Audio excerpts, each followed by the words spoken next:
ChatGPT, il faudrait l'interdire dans les écoles. Voilà ce que j'entends souvent. Alors désolé de venir te contredire, mais c'est pas du tout ce que je pense. Alors oui, d'accord, se reposer totalement sur ChatGPT, c'est pas franchement la meilleure idée qu'on pourrait avoir. Parce que franchement, on va pas se mentir, si tu réfléchis plus du tout, au bout d'un moment, ton cerveau, il va devenir tout mou. Mais bon, si tu utilises ChatGPT de cette manière-là, c'est que tu n'as rien compris à ChatGPT. Le but, c'est pas de le regarder travailler, le but, c'est de travailler avec lui pour faire du travail de qualité. Et tu vois, c'est exactement là que je veux en venir. L'idée, pour moi, c'est qu'on devrait apprendre à utiliser ChatGPT.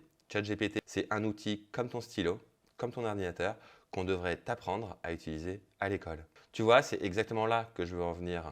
L'idée, c'est qu'il faut apprendre à utiliser ChatGPT. Il ne faut pas laisser les élèves le découvrir seuls, il faut être auprès d'eux pour pouvoir leur montrer comment l'utiliser.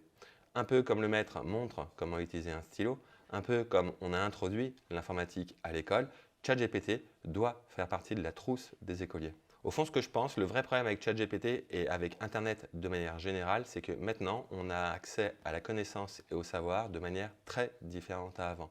Et ça, les enseignements ont aujourd'hui du mal à venir les raccrocher. Ce que je pense, c'est que plutôt que de venir faire la chasse aux étudiants qui utilisent ChatGPT, tu devrais toi aussi l'utiliser en tant que prof et apprendre à tes élèves comment l'utiliser.